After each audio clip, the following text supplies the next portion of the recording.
Hello दोस्तों, क्या हाल चाल। आज हम लोग को यहाँ पर इक्विलिब्रियम, जिसमें कि आयनिक इक्विलिब्रियम में एक टॉपिक होता है जिसका नाम होता है एसिड और बेस। तो आज हम लोग उसको डिस्कस करने वाले हैं यहाँ पर कि आखिर कोई भी कंपाउंड्स होगा उसको हम कैसे पहचान पाएंगे एसिड है कि बेस है, और उसको बताने के लिए डिफरेंट डिफरेंट कॉन्सेप्ट्स आए और एक एक करके सभी कॉन्सेप्ट को हम लोग यहाँ पर देखते हैं। तो चलिए यहाँ पर स्टार्ट करते हैं। और इसमें अगर हम लोग आते हैं, सबसे पहला जो कॉन्सेप्ट है वो आरेनियस का कॉन्सेप्ट है। यहाँ पर एसिड और बेस को एक्सप्लेन करने के लिए जो हमें सबसे पहले जो कॉन्सेप्ट पढ़ना पड़ता है वो होता है आरेनियस का कॉन्सेप्ट। और आरेनियस का जो कॉन्सेप्ट था एसिड और बेस को बताने के लिए, अगर मैं आपको बताऊं तो इनका ये कहना था कि कोई भी एक ऐसा सब्सटेंस हो, अगर उसको हम पानी में डालें और पानी में जाते वो H+ आयन को रिलीज करना शुरू कर दे, ऐसा कोई भी सब्सटेंस होगा तो उसको हम एसिड के नाम से जानेंगे। और बेस को इन्होंने क्या बताया, और बेस के लिए इन्होंने बताया कि कोई भी ऐसा सब्सटेंस होगा अगर उसको वाटर में डाला जाएगा और जाकर के वो OH- आयन, जिसको हाइड्रोक्सिल आयन कहा जाता है, अगर वो रिलीज करता है तो उसको हम कहते हैं ये एक बेस होता है। तो यहाँ पर अगर हम देखें तो आपको यही बताया गया Arrhenius concept of acid and basis में कि एसिड ऐसे सब्सटेंस हो जाते हैं जो गिव और डोनेट्स क्या H+ आयन, जिसको हम प्रोटॉन का नाम देते हैं। वही दूसरी तरफ अगर हम बात करते हैं, जो बेस होते हैं हमारे, वो क्या कर जाते हैं, वो क्या डोनेट करते हैं बताओगे, OH- आयन, जिसको हम क्या बोलते हैं वहाँ पर, हाइड्रोक्सिल आयन। तो ऐसा कोई भी सब्सटेंस अगर पाया जा रहा है, उसको पानी में डालते ही आपको ऐसी घटनाएं देखने को मिलती हैं कि OH- आयन निकल रहा है, तुरंत उसको हम बेस बोल देंगे, H+ आयन निकल रहा है तो उसको हम एसिड बोल देते हैं। जैसे कि अगर मैं आपको यहाँ पर देखूँ बताऊँ, यहाँ पर क्या इनका कॉन्सेप्ट है।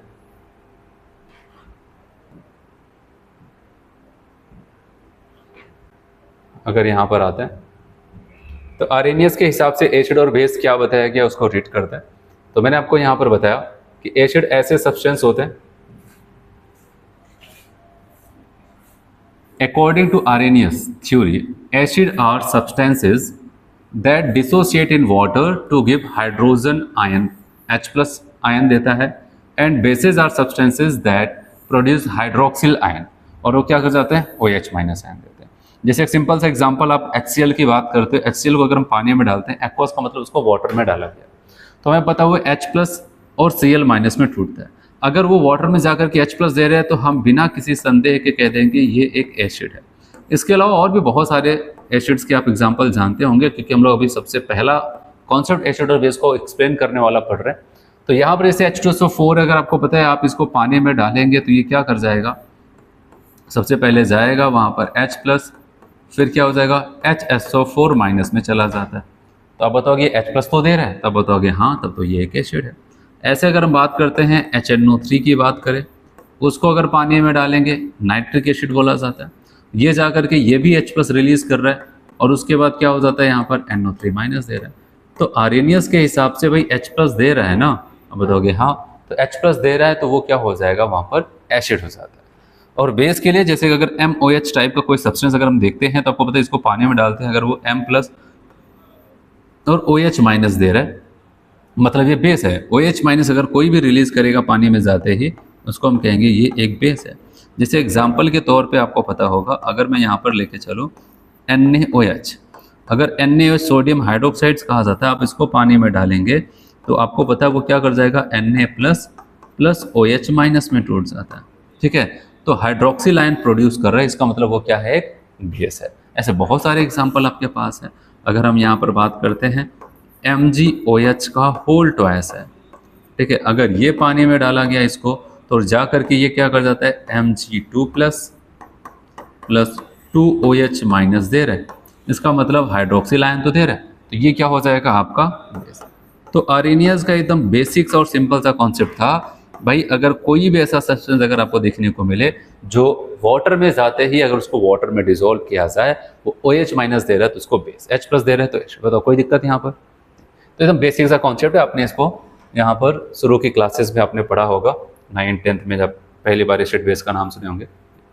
लेकिन एसिड और बेस का कॉन्सेप्ट यहीं पर खत्म नहीं होता है कि बस एक टर्म हमने जान लिया कि कोई H+ प्रोड्यूस कर रहा है तो एसिड, OH- दे रहा है तो बेस, इसी से हमने सभी प्रकार के एसिड और बेस को एक्सप्लेन कर दिया। तो ऐसा नहीं है। क्यों नहीं है, अब मैं आपको बताऊँ। यहाँ पर एग्जाम्पल के तौर पर मैं आपको बताता हूँ कि हमारे पास मान लेते हैं एक सब्सटेंस है NH3। अगर आपसे पूछा जाए, आपको पता है NH3 का नेचर, अमोनिया का नेचर कैसा होता है, एसिडिक, बेसिक, न्यूट्रल कैसा होता है, तो अगर आपको पता है तो अच्छी बात है, नहीं तो मैं आपको बताऊं इसका जो नेचर हो जाता है वो क्या हो जाता है। अब बताओ कि ये बेसिक नेचर के होते हैं, बेसिक नेचर का होता है। और अगर इसको हम पानी में डालें, बेसिक नेचर का होता है और इसको पानी में डालें, तो देखो यहां पर सबसे मेन क्या सवाल आता है, क्या ये खुद से OH माइनस आयन को प्रोड्यूस कर पाएगा। अब बताओ जब इसके पास खुद OH माइनस आयन है ही नहीं तो कहां से प्रोड्यूस कर पाएगा, लेकिन है तो बेसिक नेचर का। और आरएनए से पूछा जाए, कहेंगे नहीं जो OH माइनस आयन रिलीज करेगा, तो रिलीज उसके पास होगा तो तभी रिलीज करे, इसके पास तो है ही नहीं। क्या इसके बाद अब इसको बेस कहना बंद कर दें? नहीं, बेस तो है लेकिन इसके पास OH माइनस नहीं है। इसका मतलब हमें ऐसे भी नेचर में बेस देखने को मिल सकते हैं जिनके पास हाइड्रोक्सिल आयन नहीं है, उनके पास OH ग्रुप नहीं है, इसके बावजूद भी वो क्या हो जाते हैं, बेस होते हैं। तो अब इसका मतलब कि अब उनसे हट करके हमें एक नए कॉन्सेप्ट की जरूरत पड़ी, और वो नए कॉन्सेप्ट की जरूरत पड़ी तो नया कॉन्सेप्ट जो आया वो कौन लेके आ रहे हैं यहाँ पर, Bronsted Lowry concept of acid and bases. जो दूसरा एसिड और बेस को एक्सप्लेन करने वाला कॉन्सेप्ट है उसका नाम है Bronsted Lowry concept of acid and bases. और यहाँ पर इनके हिसाब से अगर देखें एसिड क्या है, बेस क्या है, तो यहाँ पर ब्रोंस्टेड लोरी ये बताते हैं कि हमारा जो एसिड का डेफिनेशन है वो क्या हो जाता है, आर्हेनियस से ही मिलता जुलता होगा, बस थोड़ा सा माइन्यूट सा डिफरेंस होगा। आर्हेनियस कहते थे कोई भी ऐसा सब्सटेंस जो H+ आयन प्रोड्यूस करेगा वाटर के अंदर एक्वस मीडियम में, वो एसिड होगा। तो ब्रोंस्टेड लोरी ने कहा कि कोई भी ऐसा सब्सटेंस जो H+ आयन प्रोड्यूस करे और वो चाहे एक्वस मीडियम में करे चाहे नॉन एक्वस मीडियम में करे, हम उसको एसिड बोलेंगे। मतलब कि आर्हेनियस का एक लिमिटेड था कि वाटर के अंदर एक्वस मीडियम है। ब्रोंस्टेड लोरी एसिड के लिए सेम कॉन्सेप्ट भी बता रहे हैं, लेकिन कह रहे हैं कि वो चाहे एक्वस मीडियम हो चाहे नॉन एक्वस मीडियम हो, चाहे वाटर रहे या फिर ना रहे, अगर H+ निकाल रहा है तो उसको एसिड बोला जाएगा। ठीक है, तो इसलिए याद रखना कि ये भी वही कह रहे हैं, गिव और डोनेट H+ आयन प्रोटॉन, उसको कहते हैं एसिड। लेकिन बेस वाला कॉन्सेप्ट यहाँ पर नया था जो हमें ध्यान देना है। बेस के लिए उन्होंने कहा कि एक्सेप्ट और एब्स्ट्रैक्ट, मतलब एक्सेप्ट करे। तो इनका ये कहना है कि बेस ऐसे सब्सटेंस हो सकते हैं जो H+ आयन को एक्सेप्ट करने का काम करे। ठीक है, अगर कोई उनके बगल में H+ ऐसा रख दे तो उस H+ को पकड़ लेते हैं। ठीक है, तो उसको बोल सकते हैं हम वहां पर बेस। तो याद रखना कि बेस ऐसे सब्सटेंस होंगे जो H+ आयन को क्या करते हैं, एक्सेप्ट करते हैं, और एसिड ऐसे जो H+ आयन को डोनेट करते हैं, और बेस ऐसे जो H+ आयन को एक्सेप्ट करते हैं, उसको हम बेस कहते हैं। कौन बता रहा है ये सब? ब्रोंस्टेड लोरी कॉन्सेप्ट बता रहे हैं एसिड और बेस को एक्सप्लेन करने के लिए।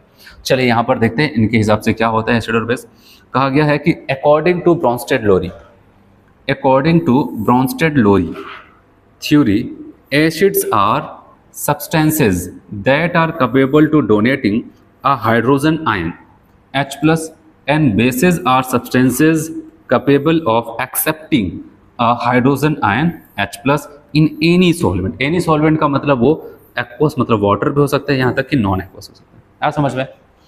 एसिड ऐसा सब्सटेंस जो एक्वस नॉन एक्वस में H+ रिलीज करे, बेस ऐसा सब्सटेंस जो एक्वस नॉन एक्वस में H+ को एक्सेप्ट कर ले। तो ये है ब्रोंस्टेड लोरी के हिसाब से एसिड और बेस को बताने का तरीका। लेकिन ब्रोंस्टेड लोरी इतना ही बता करके निकल नहीं लेते, इसके आगे भी बहुत अच्छे कॉन्सेप्ट बताते हैं, उसको भी सीखते हैं यहाँ पर। तो सबसे बड़ी और अच्छी बात यहाँ पर जो मैं आपको बताऊं, जो पूछा जा सकता है, ठीक है, जो दो टर्म आपने कभी सुना भी होगा अगर आप पढ़े हैं वहाँ पर 11th-12th में, तो आपको ये मिला होगा कि कॉन्जुगेट एसिड कॉन्जुगेट बेस नाम का टर्म आपने सीखा होगा। तो अब उसी पे बात होने जा रही है। तो ब्रोंस्टेड लोरी ने तो एसिड और बेस को एक्सप्लेन किया, लेकिन साथ ही साथ क्या कर रहे हैं, ये आगे भी बताने जा रहे हैं कि एसिड की अगर बात करते हैं तो एसिड के पास एक हिस्सा होता है जिसको हम उसका कहते हैं ये कॉन्जुगेट बेस। एसिड के पास क्या हो जाता है, एक हिस्सा होता है जिसको बोलते हैं कॉन्जुगेट बेस। अब बताओ कि एसिड के पास एसिड होना चाहिए, ये बेस कहाँ से आ गया? हाँ, बेस ही मैं कह रहा हूँ। ठीक है, तो एसिड के पास एक हिस्सा होता है जिसको कहते हैं कॉन्जुगेट बेस, और बेस के पास एक हिस्सा होता है जिसको बोलते हैं उसका कॉन्जुगेट एसिड। तो ऐसा कह सकते हैं एसिड के अंदर ही क्या छुपा है, एक बेस वाला हिस्सा, और बेस के अंदर एक एसिड वाला हिस्सा। लेकिन ये कैसे पहचाना जाएगा, कब इसको कॉन्जुगेट बेस बोलेंगे, कब इसको कॉन्जुगेट एसिड बोलेंगे, अब उसी बात को समझने जा रहे हैं यहाँ पर। तो चलिए आते हैं यहाँ पर, सबसे पहले एक लाइन सुनते हैं। यहाँ पर कहा गया कि हर एक एसिड के पास प्रत्येक एसिड का कॉन्जुगेट बेस होता है और प्रत्येक बेस का एक कॉन्जुगेट एसिड होता है। हर एक एसिड के पास, इनके हिसाब से जो एसिड हैं, हर एक एसिड के पास क्या पाया जाता है, एक कॉन्जुगेट बेस होता है, और हर एक बेस के पास एक कॉन्जुगेट एसिड होता है। तो क्या होगा, एक एक करके देखते हैं। पहले पूरा डिस्कशन होगा यहाँ पर कॉन्जुगेट बेस पे। क्या होता है कॉन्जुगेट बेस? अगर मैं आपको बताऊं कॉन्जुगेट बेस को समझने के लिए एक सिंपल सी 1 लाइन का क्वेश्चन है। ठीक है, बस कॉन्सेप्ट आपका एकदम सिंपल सा है, बस इतना आप समझ लो, आपको कॉन्जुगेट बेस समझ में आ जाएगा। कहता है कि अगर कोई भी एसिड, कहा जाए भाई एक काम करो, चलो इस एसिड का कॉन्जुगेट बेस बताओ।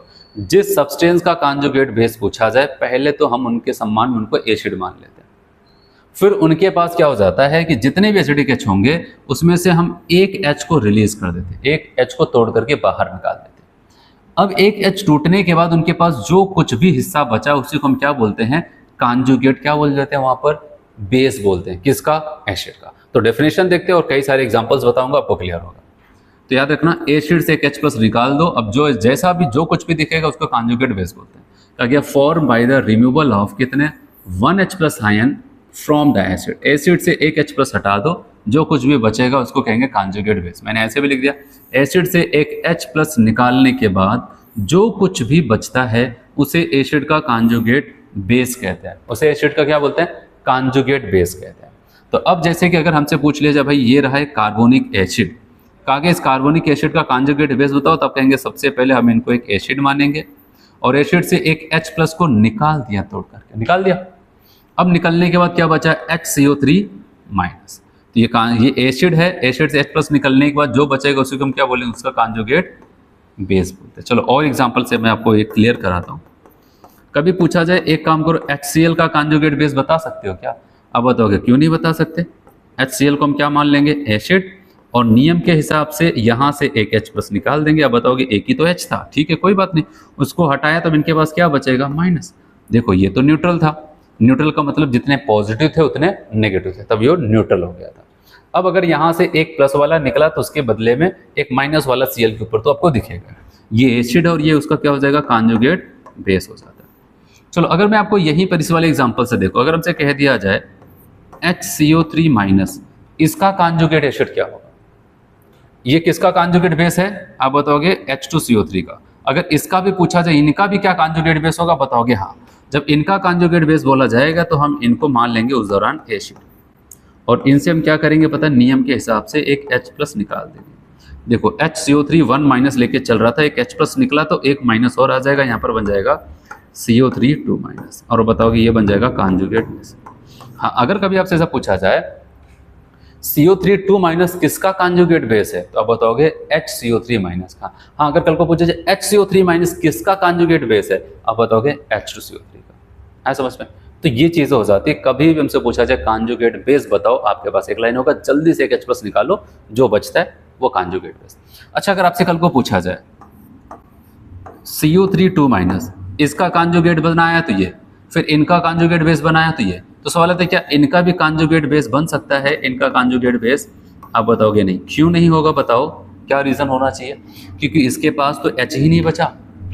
कॉन्जुगेट बेस हम किसी का तभी बना सकते जब उसके पास कम से कम एक H हो, और जब कोई भी H नहीं है तो कहाँ से H निकालेंगे उसको, ऐसा तो है नहीं किसी उधार लेकर के निकाल देंगे, ऐसा तो हो नहीं सकता।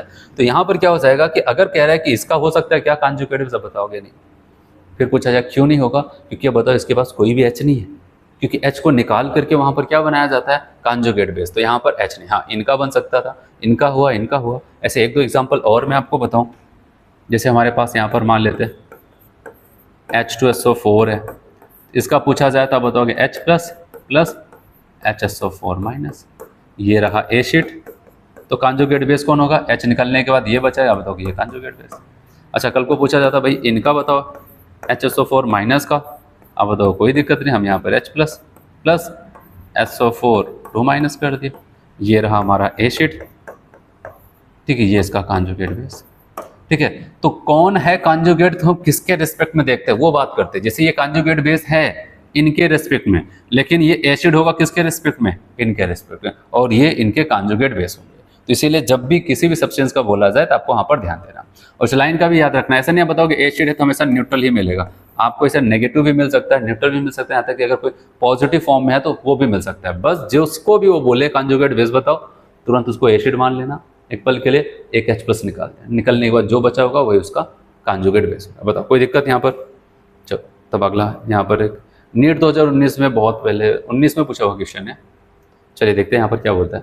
Conjugate base for Brønsted acids, कह रहे H2O नाम का एक एसिड है और HF नाम का एक एसिड, इनका कॉन्जुगेट बेस क्या होगा। अच्छा, ये ब्रॉन्स्टेड एसिड से डरना उड़ना मत, क्योंकि ये जो एसिड का कॉन्सेप्ट कौन बना रहे बताया हमें, ब्रॉन्स्टेड और लोरी। इसलिए इनके जो भी क्वेश्चंस बनेंगे जब एसिड और बेस बोलना होगा तो ब्रॉन्स्टेड एसिड और ब्रॉन्स्टेड बेस बोला जाता है।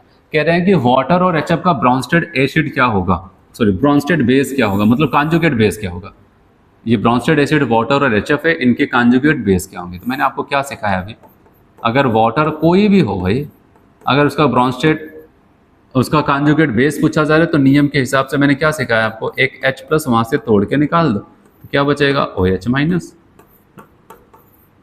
HF का भी पूछा कि हमने कहा ठीक है, इनका भी बताते हैं, इनको मान लेते हैं acid.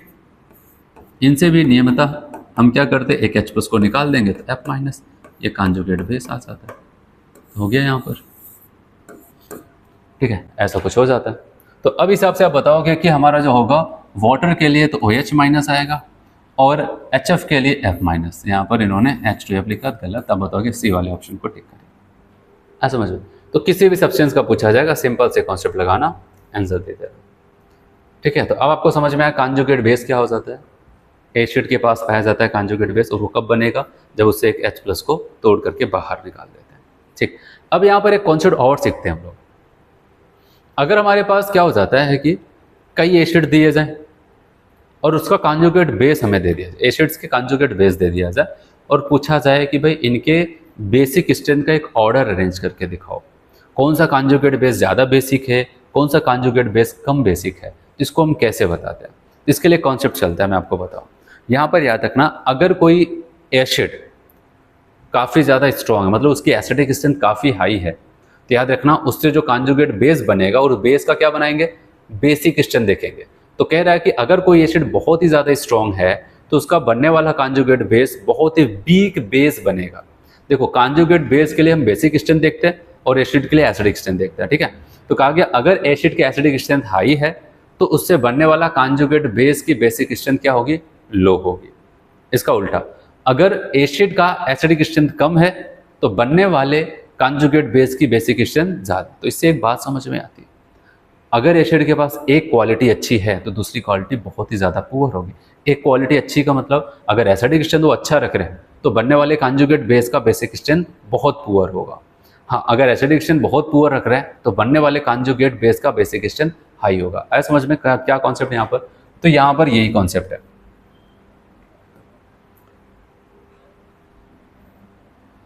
A strong acid has a weak conjugate base. कोई भी एसिड जितना ज़्यादा स्ट्रॉन्ग होगा उसका कॉन्जुगेट बेस उतना ही वीक होगा। तो कहने का मतलब ये है कि कह रहे भाई अगर एसिड की एसिडिक स्ट्रेंथ हाई है ना, तो याद रखना उससे बनने वाला जो कॉन्जुगेट बेस होगा उसकी बेसिक स्ट्रेंथ, बेस के लिए बेसिक स्ट्रेंथ एसिड की एसिडिक स्ट्रेंथ, ठीक है, वो काफ़ी ज़्यादा पुअर होगी। ये लाइन का मतलब है। फिर अगला, a weak acid has a strong conjugate base. तो इसका मतलब यहाँ पर ये कह रहे हैं कोई भी एसिड जितना ज़्यादा वीक होगा उसका कॉन्जुगेट बेस उतना ही स्ट्रॉन्ग होगा। इसका मतलब ये है कि अगर अपन के पास क्या हो जाता है, एसिडिक स्ट्रेंथ जो एसिड है वो काफ़ी वीक है तो उससे प्रोड्यूस होने वाला जो बेस होगा या फिर कॉन्जुगेट बेस होगा, ठीक है, कॉन्जुगेट बेस जो हो जाएगा उसकी बेसिक स्ट्रेंथ क्या हो जाएगी, हाई। तो वही तो आपने देखा, एक चीज़ अच्छी तो दूसरी चीज़ गड़बड़, यहाँ पर ये गड़बड़ तो ऐसा कुछ होता है। अगर कभी हमसे ऐसा दे दिया जाए, कुछ कॉन्जुगेट बेसिस दे दिया जाए कुछ एसिड के और पूछा जाए इनकी बेसिक स्ट्रेंथ का ऑर्डर अरेंज करो, तो हमारा काम होगा सबसे पहले हम उनकी एसिडिक स्ट्रेंथ ऑर्डर को देखें, उसी का उल्टा ऑर्डर कॉन्जुगेट बेस का लगा देंगे। जैसे यहाँ पर एग्जांपल के तौर पे कह रहे order of basic acidic strength. Acidic strength के अगर ऑर्डर की बात करते हैं, मान लेते हैं हमारे पास ये हाइड्रा एसिड है, HF, HCl, HBr, HI। और आपको पता है ये तो मैंने आपको यहाँ पर बता दिया, अगर नहीं पता है तो मैं आपको बताऊँ, यहाँ पर फ्लोरीन, क्लोरीन, ब्रोमीन, आयोडीन ये सेम ग्रुप के हाइड्रा एसिड है। और जब सेम ग्रुप के हाइड्रा एसिड होते हैं तो उनके एसिडिक स्ट्रेंथ को हम कैसे देखते हैं आपको पता है, साइज से। जिसके सेंट्रल एटम की साइज जितनी ज़्यादा बड़ी होगी उसकी एसिडिक स्ट्रेंथ ज़्यादा होगी। और आपको पता है फ्लोरीन से बड़ा क्लोरीन, क्लोरीन से बड़ा ब्रोमीन और ब्रोमीन से बड़ा आयोडीन है। तो आयोडीन की साइज सबसे बड़ी है तो आप याद रखना उसकी एसिडिक स्ट्रेंथ सबसे ज़्यादा होगी, क्योंकि साइज बड़ी होगी तो इनके बीच का बॉन्ड बहुत कमज़ोर होगा। जब इनके बीच का बॉन्ड कमज़ोर होगा तो बड़ी जल्दी टूट जाएगा, और जिसका H+ जितनी जल्दी टूटेगा उसके पास उतनी जल्दी सोल्यूशन में रिलीज होगा, और जिसका H+ सोल्यूशन जितनी जल्दी रिलीज होगा उसके पास एसिडिक स्ट्रेंथ उतनी ही हाई होगी। तो मान लेते कुछ एसिड तो आपको कॉन्सेप्ट पता है तो पता नहीं तो इनऑर्गेनिक में आप इसको देखेंगे, अभी के लिए यहाँ पर क्या हो जाता है कि order of acidic strength HF से ज़्यादा HCl, HCl से ज़्यादा HBr, HBr से ज़्यादा HI। अब हम क्या करते हैं यहाँ पर, अब क्या करते हैं, मान लेते हैं सभी एसिड का एक H निकाल देते हैं। इन सब का हमने क्या किया, एक H निकाल दिया ना, इन सब का एक H निकाल दिया और H निकाल करके क्या बना दिया, कॉन्जुगेट बेस। अब इन कॉन्जुगेट बेस का ऑर्डर ऑफ कॉन्जुगेट बेस या फिर बेसिक स्ट्रेंथ का ऑर्डर अगर हमसे पूछा जाए तो आप बताओगे, देखो जब एसिड, ये चारों एसिड की तुलना हो रही थी, कंपैरिजन हो रहा था, HF तो सबसे पीछे खड़ा था, HI सबसे आगे कह रहा मैं सबसे बड़ा एसिड हूँ।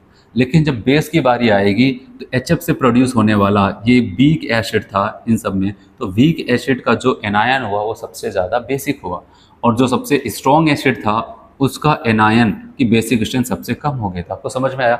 जो एसिडिक स्ट्रेंथ का ऑर्डर था उसका जस्ट उल्टा ऑर्डर बेसिक स्ट्रेंथ में उनके कॉन्जुगेट बेस का हो सकता है। ठीक है, एक और एग्जांपल से मैं आपको समझाता हूँ। ऐसे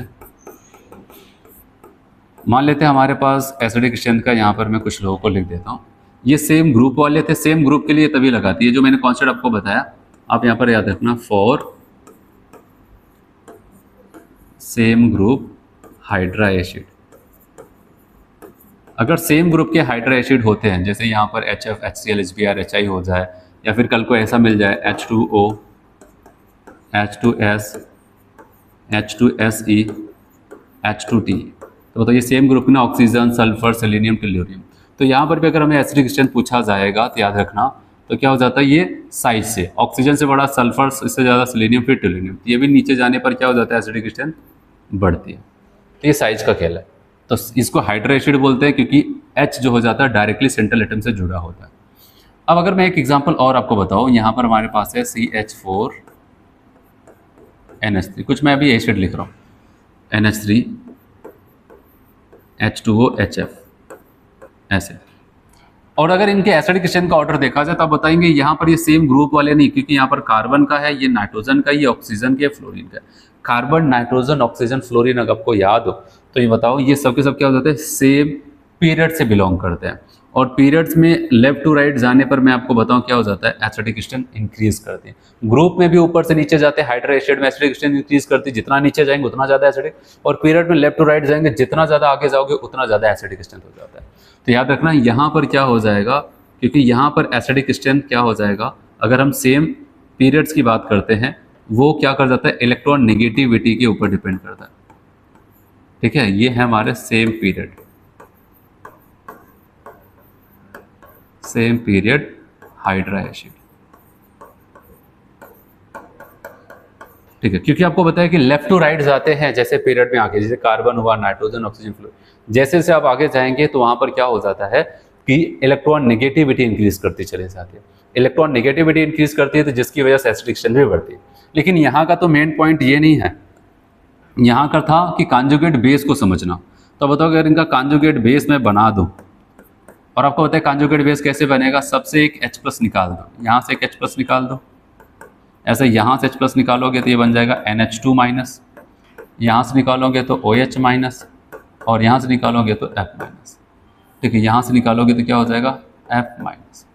अब अगर इनके एसिडिक स्ट्रेंथ का ऑर्डर हमसे पूछा जाए तो याद रखो, बेसिक स्ट्रेंथ का कॉन्जुगेट बेस में, तो मैंने कहा कि एसिड की बात आई थी तो CH4 सबसे पीछे खड़ा था लाइन में, लेकिन जब बेस की बात आएगी तो इसका एनायन सबसे आगे, NH2 उसके बाद, OH उसके बाद, और सबसे पीछे देख रहे कौन है, जो एसिड में सबसे आगे हुआ करता था उसका एनायन सबसे पीछे। तो याद समझ में आपको मैं यहाँ पर क्या बता रहा हूँ आपको कि कॉन्जुगेट बेस तो आपको समझ में आया, एसिड का H+ निकाल के जो बना।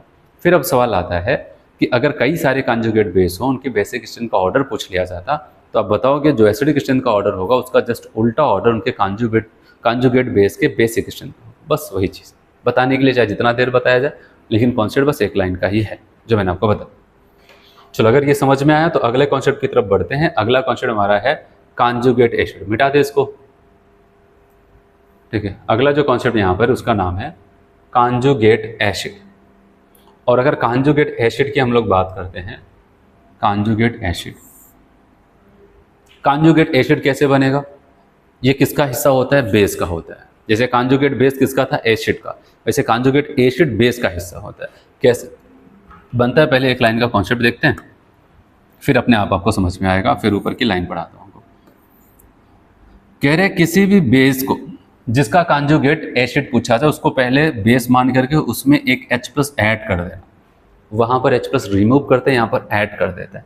जब ऐड कर देते हैं तो यहाँ पर बन जाएगा कॉन्जुगेट एसिड। क्या बन जाता है? कॉन्जुगेट एसिड बन जाता है। तो सिंपल सा तरीका है, बेस को एक H+ पकड़ा तो जो कुछ भी बन जाए उसी को कहते हैं कॉन्जुगेट एसिड बन गया। चलो देखते हैं यहाँ पर पहले कॉन्सेप्ट पे, कहते हैं form by addition of 1 H+ ion into the base. जब एक H+ आयन को हम क्या करते हैं, किसी बेस को पकड़ा देते हैं, हम जो कुछ भी बन जाता है उसको कहते हैं कॉन्जुगेट एसिड। तो बताया क्या, किसी भी बेस को H+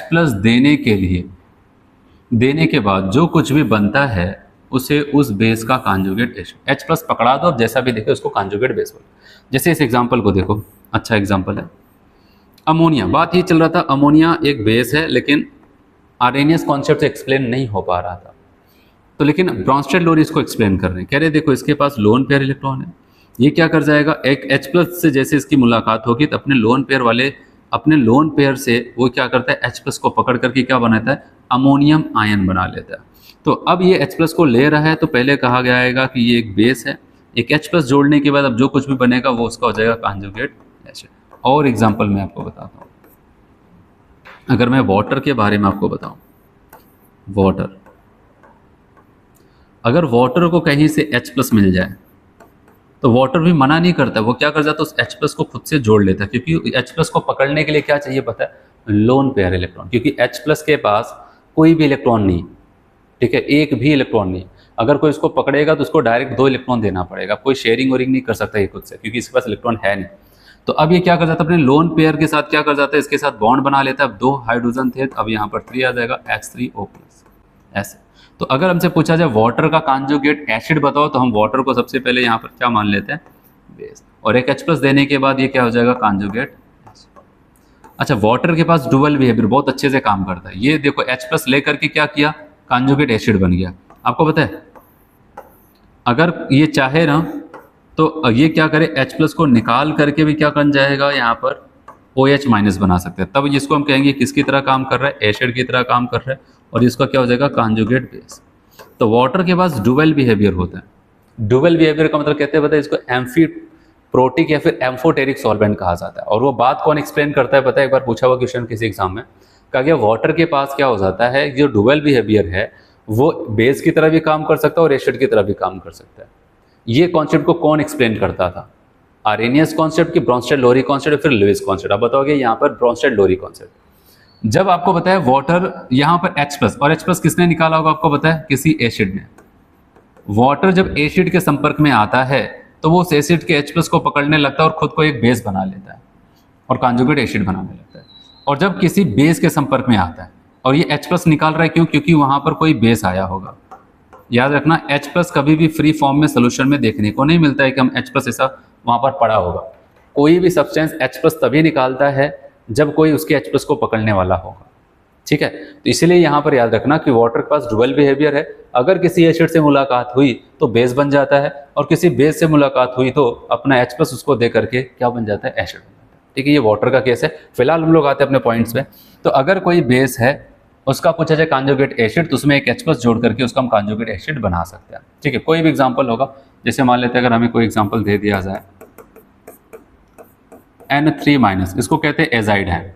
अगर पूछा जाए जल्दी से बताओ इसका कॉन्जुगेट एसिड क्या होगा, तो हम सबसे पहले कहेंगे इसको हम बेस मानेंगे, और कॉन्जुगेट एसिड पूछा जा रहा है तो हम कहेंगे एक H+ इसमें जोड़ना पड़ेगा। तो यहाँ पर आप देखेंगे N3H आ जाता है, ठीक है, ऐसे। तो ये एक बेस हुआ और H+ लेकर के ये क्या हो जाएगा, उसका कॉन्जुगेट एसिड, ठीक है। और याद रखना, जिसको हम बेस बोल रहे हैं वो आपका न्यूट्रल भी हो सकता है, कैटायनिक भी हो सकता है, यहाँ तक एनायनिक भी हो सकता है। जैसे ये न्यूट्रल था, यहाँ पर आपने एनायनिक देखा, बस एक H+ जोड़ दिया, काम कर दो, ठीक है, बस ये करना होता है। तो बेस को एक H+ दे दिया, बन गया कॉन्जुगेट एसिड। बस एक लाइन का कॉन्सेप्ट है। चलो आगे देखते हैं। एक क्वेश्चन आ गया, the conjugate acid of azide ion. अभी जो मैंने आपको एग्जांपल बताया इसी का पूछा जा रहा है। तो मैंने कहा एक H दे दिया तो क्या बन जाएगा, N3H, एजाइड आयन बन जाता है, ठीक है। फिर आते हैं अगला कॉन्सेप्ट यहाँ पर। जैसे अभी कॉन्जुगेट बेस जब मैं आपको बता रहा था तो मैंने कहा था अगर एसिड की स्ट्रॉन्गनेस ज़्यादा तो कॉन्जुगेट बेस की बेसिक स्ट्रेंथ कम, इसका उल्टा भी था वहाँ पर।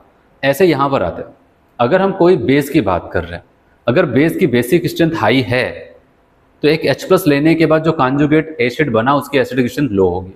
अगर बेस की बेसिक स्ट्रेंथ लो है तो बनने वाले कॉन्जुगेट एसिड की एसिडिक स्ट्रेंथ हाई होगी। सेम वैसे ही जैसे वहाँ पर बताया, एक क्वालिटी अच्छी तो दूसरी क्वालिटी काफ़ी ज़्यादा लो हो जाती है। तो आते हैं यहाँ पर देखते हैं, जैसे एग्जाम्पल के तौर पर अगर मैं आपको बताऊँ, पहले यहाँ पर देखते हैं, a strong base has a weak conjugate acid.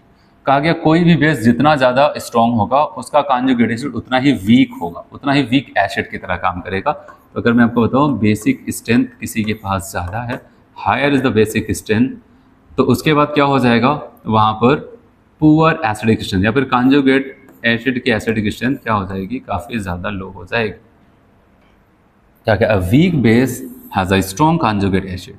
तो इसका मतलब बताओगे, if a base have a very poor basic strength then conjugate acid is a strong, act as a strong acid. तो आप ऐसा कह सकते हैं वहाँ पर basic strength low, then conjugate acid की एसिडिक स्ट्रेंथ क्या हो जाएगी, हाई। एक क्वालिटी अच्छी तो दूसरी पुअर हो जाएगी। चलो, जैसे कि अगर कुछ बेस मान लेते हैं, जैसे एनाइनिक बेस आपको दे दिए गए हैं, ठीक, एग्जाम्पल में एनाइनिक बेस आपको दे दिया गया, ठीक है। यहाँ पर अगर मान लेते हैं F minus, Cl minus, Br minus, I minus है, ऐसे ये लोग हैं, ठीक है। और ये सब के सब बेस की तरह काम कर रहे हैं और इनके बेसिक स्ट्रेंथ बताया कि F माइनस की बेसिक स्ट्रेंथ सबसे ज़्यादा और I माइनस की सबसे कम है। हमसे बोला गया इनके कॉन्जुगेट एसिड या फिर एसिडिक स्ट्रेंथ का ऑर्डर क्या होगा। तो हमारा पहला काम होगा, इन सबको क्या करेंगे, एक एक H प्लस पकड़ा देंगे। कि अगर बेस की बात आई तो क्या करेंगे, एक H प्लस दे देते हैं ना, एक H प्लस दे करके इनको क्या बना लेंगे, कॉन्जुगेट एसिड। जब H प्लस दे देंगे, अगर बेस में F माइनस सबसे ज़्यादा बेसिक, तो एसिड में इसका HF सबसे वीक होगा, और बेस में I माइनस सबसे ज़्यादा वीक था तो एसिड में HI सबसे ज़्यादा स्ट्रॉन्ग। तो यही आपको बताया गया यहाँ पर, ठीक है। तो ये कौन पढ़ा रहा है यहाँ पर, कौन बता रहा है आपको, ये पूरा Bronsted Lowry concept of acid and bases चल रहा है। चलो अभी एक दो बातें और बताते हैं, उसको भी सीखते हैं, ब्रॉन्स्टेड-लोरी का ही कॉन्सेप्ट। अच्छा, अभी आपने सीखा घुमा फिरा के ब्रॉन्स्टेड-लोरी के कॉन्सेप्ट में कि एसिड H प्लस निकाल रहा है, बेस H प्लस पकड़ रहा है। और एक चीज़ मैं आपको ये भी बता दूँ, एसिड अपना H प्लस तभी निकालेगा जब कोई इसको पकड़ने वाला होगा। इसका मतलब क्या हुआ, एसिड H प्लस निकाल रहे हैं, उसको पकड़ने वाला क्या होगा, बेस होगा। इसका मतलब ये दोनों घटनाएं एक साथ चलती हैं कि एसिड H प्लस को रिलीज करता है, बेस क्या कर जाता है, H प्लस को पकड़ने का काम करता है। तो इसीलिए अगर इन दोनों को मिला करके हम एक मेन रिएक्शन लिखें तो क्या होगा उसको समझते हैं। क्योंकि अब जो हम आते हैं, अभी मैंने अलग अलग दोनों कंपोनेंट्स को एक्सप्लेन किया, लेकिन अब हम क्या करते हैं, यहाँ पर इनको एक साथ एक्सप्लेन करने जा रहे हैं। The concept of conjugate acid base pair. Conjugate acid base pair के अगर कॉन्सेप्ट्स की हम बात करते हैं तो याद रखना यहाँ पर कि हमने ये घटना समझी, यहाँ पर एसिड एक H प्लस को रिलीज किया, देखो माइनस H प्लस लिखा, मतलब H प्लस को निकाला और क्या कर लेता है, खुद को यहाँ पर कॉन्जुगेट बेस बना लेता है।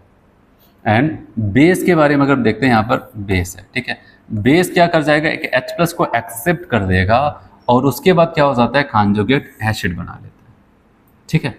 तो ये घटना यहाँ पर हुई। अब अगर मैं इन दोनों इक्वेशन को ऐड कर लूँ तो होगा क्या, minus H plus plus H plus, ये तो कैंसिल हो जाएगा। इधर साइड कौन बचेगा, reactant side acid plus basis. इधर कौन बचेगा, कॉन्जुगेट बेस कॉन्जुगेट एसिड। तो कहने का मतलब एसिड और बेस आपस में ही क्या कर जाते हैं, मिलते हैं ब्रॉन्स्टेड-लोरी के हिसाब से। ये H प्लस को निकालेगा, ये H प्लस को पकड़ेगा, H प्लस निकालने के बाद ये कॉन्जुगेट बेस, H प्लस पकड़ने के बाद वो कॉन्जुगेट एसिड प्लस आता है। और इस पर क्वेश्चन कैसे पूछता है मैं आपको बताऊँ, जो प्रीवियस ईयर में पहले क्वेश्चन पूछे जा चुके हैं।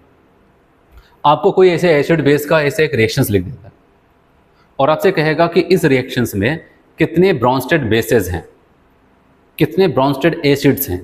तो याद रखना, अगर Brønsted bases, Brønsted acid, Brønsted से डरना नहीं है कि ये कौन सी एसिड बेस की बात कर रहा है। तो ब्रॉन्स्टेड वाला का मतलब यहाँ पर ये हो जाता है कि ब्रॉन्स्टेड ने जो कॉन्सेप्ट बताया उनके हिसाब से कौन एसिड कौन बेस है, ठीक है। तो मतलब आपसे एसिड और बेस ही पूछा जा रहा है। तो याद रखना, जब भी कहेगा कि इस रिएक्शन में कितने ब्रॉन्स्टेड बेसेस हैं, तो याद रखना, तो अब आपको क्या करना है, वहां पर दो बेसिस, हर एक रिएक्शंस में अगर एसिड बेस रिएक्शंस कर रहे हैं इनके हिसाब से, तो आपको दो बेसिस मिलेगा। एक बेस आपको कहां पर मिलेगा, रिएक्टेंट साइड, और एक बेस आपको कहां पर मिलेगा, प्रोडक्ट साइड।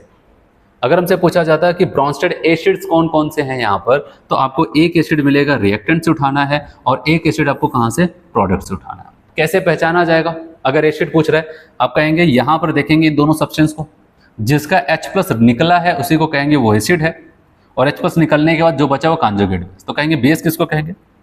यहाँ पर देखेंगे कौन इसके H+ को एक्सेप्ट किया है, ये, और एक्सेप्ट करके क्या बना लिया, कॉन्जुगेट एसिड, तो हम उसको बता सकते हैं। मैं अभी आपको क्वेश्चंस कराता हूँ एक तो आपको ज़्यादा क्लियर होगा। Conjugate acid base pair differ by single H+ proton, तो उनको में यही सारी चीज़ें होती है, एक H+ निकाल रहा है दूसरा पकड़ रहा है। चलो जैसे आपके सामने ये क्वेश्चन है, कह रहे द रिएक्शन, आप देख रहे हैं यहाँ पर एक रिएक्शन है, H2C2O4 माइनस है, PO4 3 minus, HPO4 2 minus, C2O4 2 minus है। पूछना क्या चाहते हैं, ब्रॉन्स्टेड बेसिस, क्या पूछा जा रहा है बताओ भाई, ब्रॉन्स्टेड बेसिस।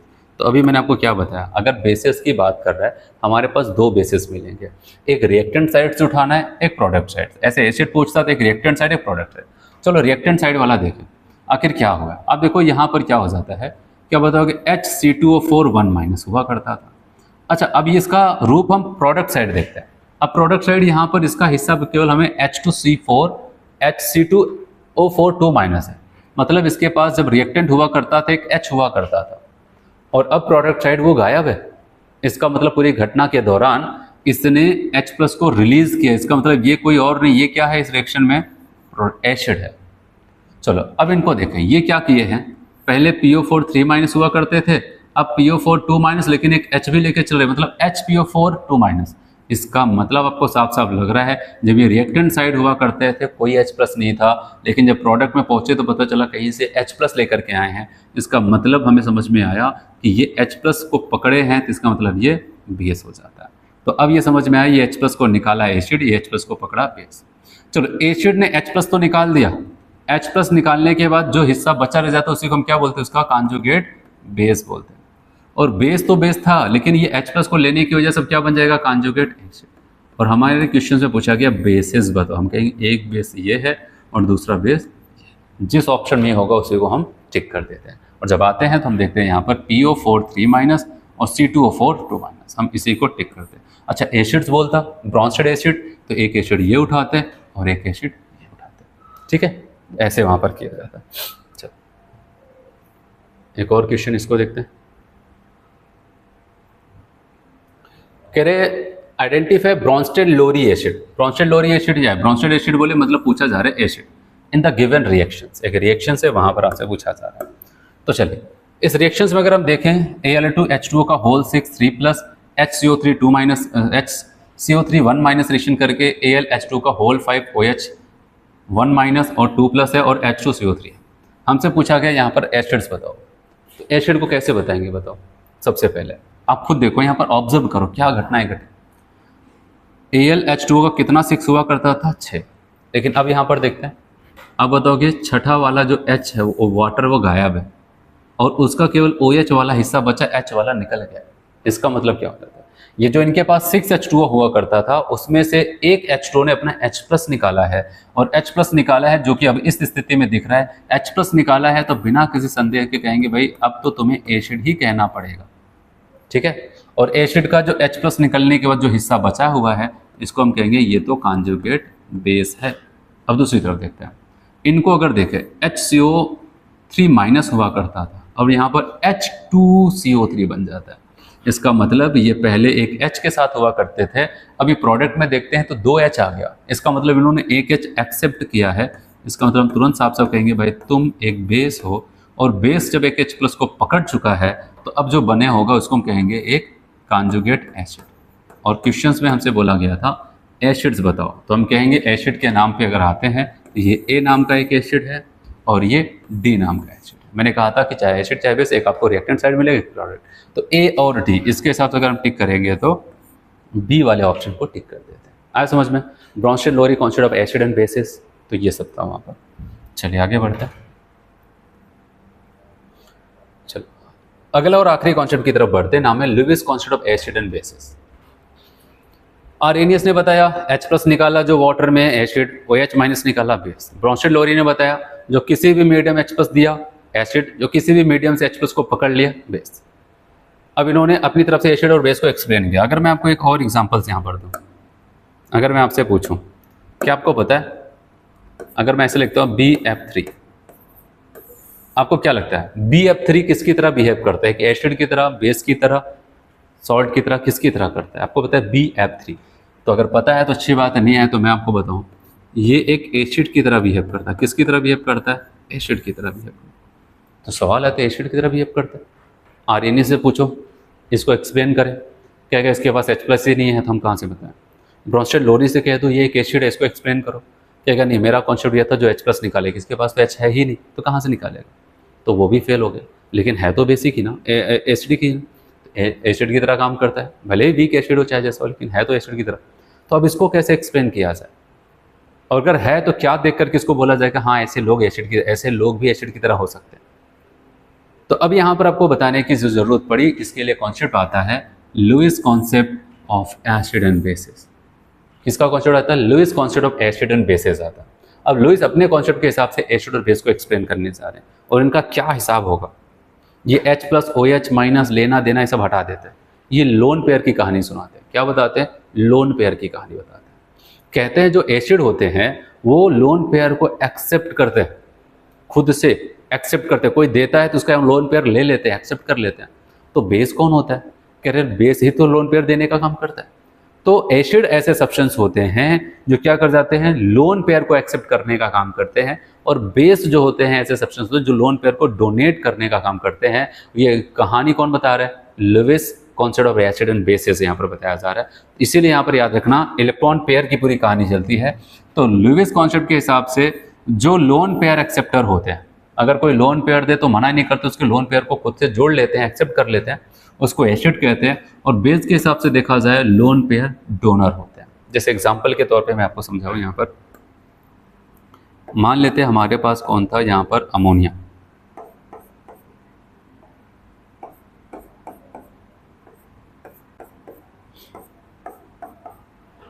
और हमारे पास एक सब्सटेंस है यहाँ पर BF3,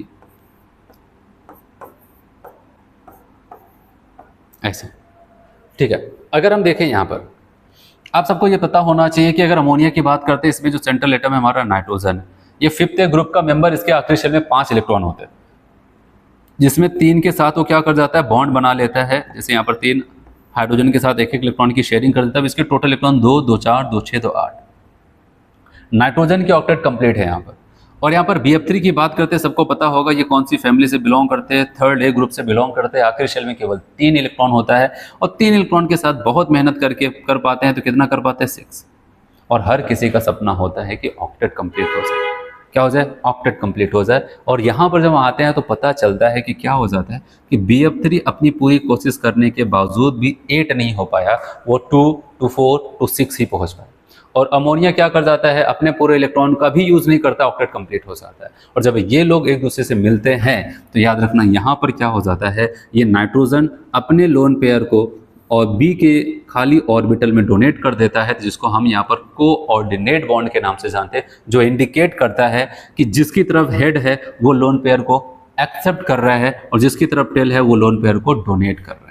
तो इसीलिए याद रखना, इस पूरी घटना में हमने देखा कि कोई लोन पेयर को एक्सेप्ट किया, कोई लोन पेयर को डोनेट किया। जो लोन पेयर को एक्सेप्ट किया है उनके हिसाब से क्या हो जाएगा? एसिड। लेकिन ये एसिड का कॉन्सेप्ट कौन बता रहा है? लुईस। तो इन्हीं के सम्मान में हम कह देते हैं, वो कहेंगे वो लुईस एसिड। और जो लोन पेयर को डोनेट कर रहा है तो इन्होंने कहा उसको बेस कहेंगे, तो इन्हीं के ही नाम से, इन्हीं के सम्मान में हम कहते हैं उसको लुईस बेस। आया समझ में? तो अब आज के बाद से अगर हमने कहीं पर भी पूरी केमिस्ट्री में देखा कि कोई लोन पेयर को एक्सेप्ट कर रहा है, तो उसको हम बिना संदेह के तुरंत कह सकते हैं ये तो लुईस एसिड है। कोई लोन पेयर को डोनेट कर तुरंत कह सकते हैं ये लुईस बेस है। जैसे कि हम लोग कोऑर्डिनेशन केमिस्ट्री जब पढ़ेंगे, कोऑर्डिनेशन कंपाउंड्स, वहाँ पर हम सेंट्रल मेटल देखेंगे, और सेंट्रल मेटल क्या कर जाता है? लोन पेयर को एक्सेप्ट करता है, इसलिए कहेंगे तो लुईस एसिड की तरह काम करता है।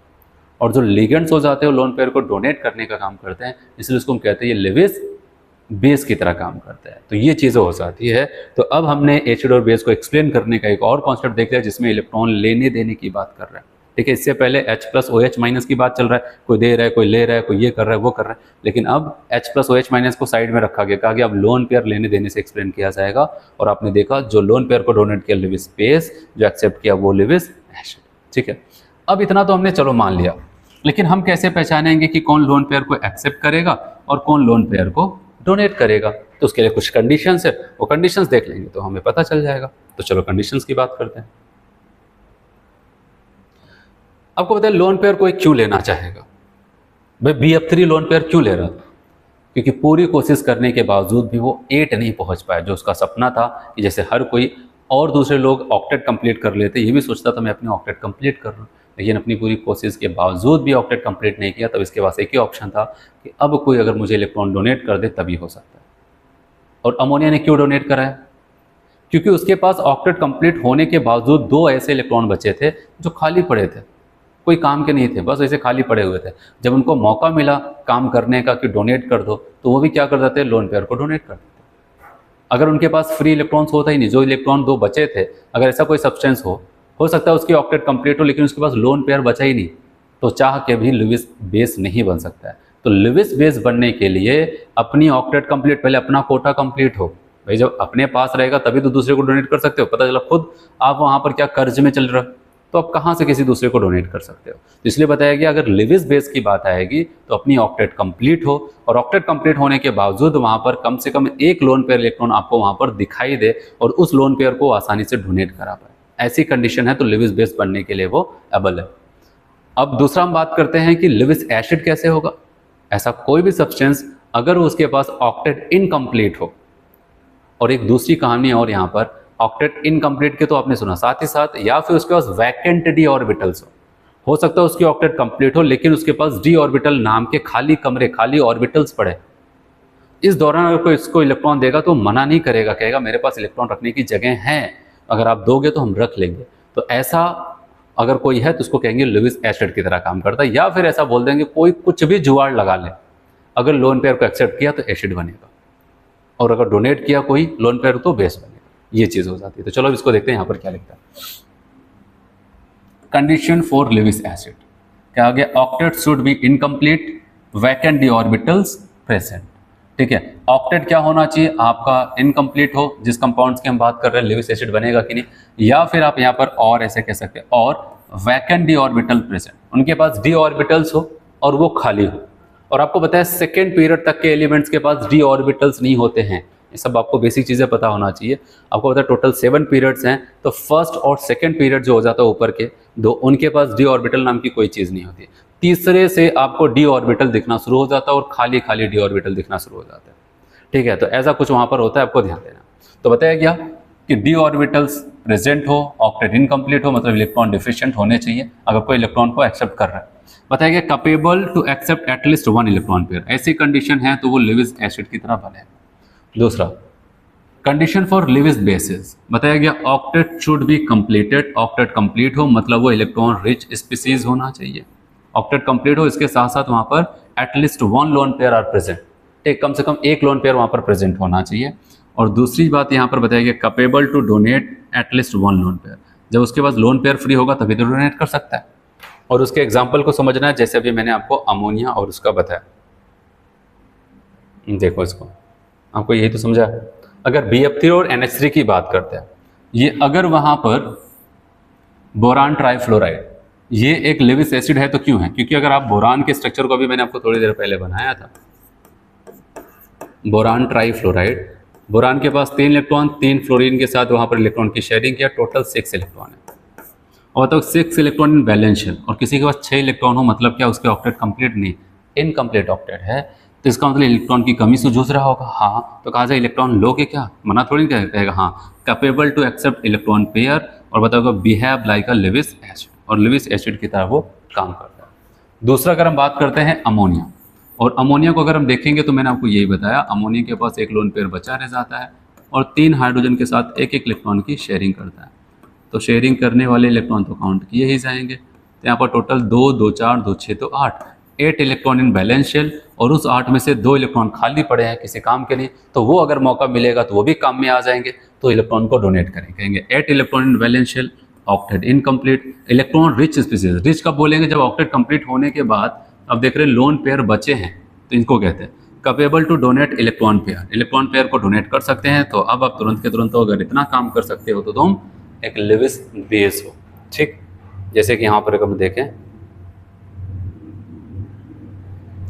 क्वेश्चन यहाँ पर आपके सामने आ गया है। अगर आपसे पूछा जाए which of the following fluoro compound is most likely to behave of Lewis bases, Lewis base की तरह कौन काम कर सकता है, तो आप बताओगे अगर BF3 की बात करते हैं इसके पास 6 इलेक्ट्रॉन है, और CF4 की बात करते हैं, 8 इलेक्ट्रॉन है लेकिन कोई लोन पेयर नहीं। कार्बन फोर्थ ग्रुप का मेंबर है, 4 इलेक्ट्रॉन था, चारों ने बॉन्ड बना लिया, 8 हो गए, लेकिन अब कोई इलेक्ट्रॉन वहां पर लोन पेयर के रूप में नहीं बचा है, तो ये भी ऑप्शन गया, ये भी आता है।